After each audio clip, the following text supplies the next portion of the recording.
don't we take one or two more questions, because I know the speaker wants to meet some of you who arrived late. We'll do two more. We'll do you two right here. Okay. Mr. Speaker, it's getting more and more expensive to win elections. More and more millions of dollars are needed to back campaigns. You mentioned the magic name a little earlier, George Soros, who I think more so than any individual in the company helped to get the man in the White House elected.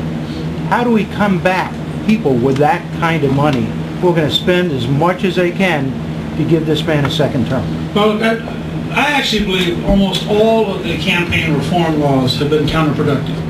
They set up lots of bureaucracy, they set up lots of rules. If you're a middle-class candidate, you're out raising $2,500 a person. If you're George Soros, you set up a 527, write a $50 million check.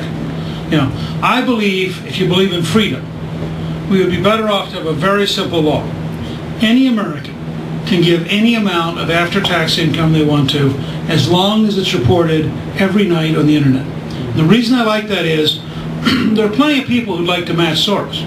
The minute they saw how much Soros, and I would require everybody to report.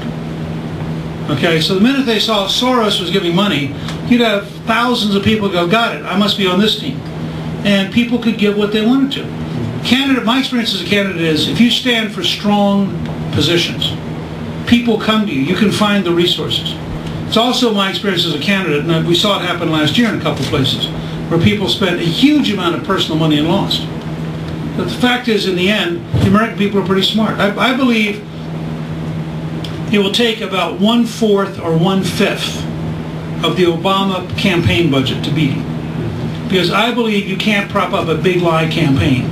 And I believe in a society where there's so many different sources of information, the internet, YouTube, Facebook, Twitter, talk radio, you name it. I don't believe they can sustain a big lie campaign, even with $1 billion, and at some point it will become counterproductive, because people will realize those ads are being run in order to try to brainwash us into believe something we know is explicitly false. And so, I mean, I look forward to I'm more concerned about the primary, frankly. I look forward to the general election, because I think we will beat Obama by a big, big margin. Last question.